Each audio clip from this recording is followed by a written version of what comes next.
In this morning's New Zealand Herald headlines, Northlanders left in the dark after mass power failure.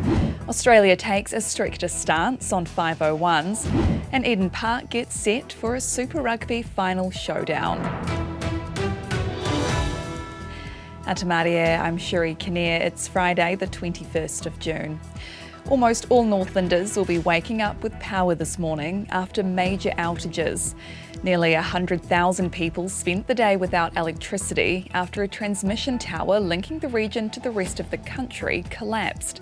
Grid and power providers have worked overnight to restore the grid by rerouting to available lines.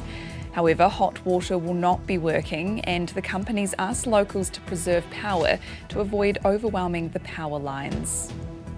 Hopes the government's national ticketing system will get more people on public transport. The system will allow people to pay with credit and debit cards and digital methods like Apple Pay.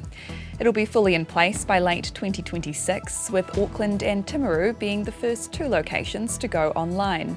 Public Transport Users Association National Coordinator John Reeves says not having to mess around with separate systems will greatly improve convenience. It'll make it great the fact that you could just use a number of different devices to be able to just instantly jump on any bus or train or ferry.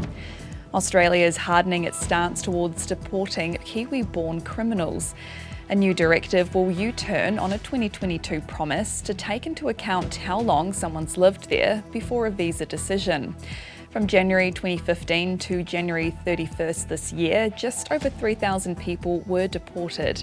While not all of them were 501s, over a third were younger than 19 when they left New Zealand. About 200 were no older than 9.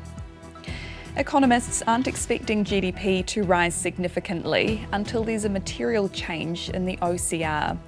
The economy grew 0.2% in March, officially taking the country out of a technical recession. ASB senior economist Kim Mundy says monetary policy is still being significantly tightened by the Reserve Bank. She says that's flowing through to weaker household demand because people are finding their paychecks aren't going as far.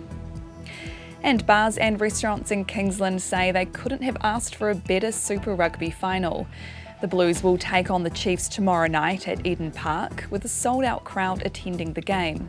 Kingslander bar owner Steve Gillett says they know a lot of people are coming from Waikato and they're fully booked out. They're going to jump up the Bombays there and infiltrate Eden Park, and it's going to be a crazy atmosphere. I think this is going to be one of the best finals of all time for us as a bar anyway.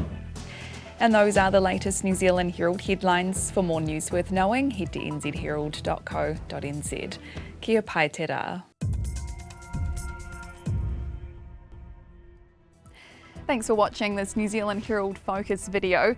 To stay up to date, click the subscribe button below or check out some of our other videos here and head over to nzherald.co.nz for more news worth knowing.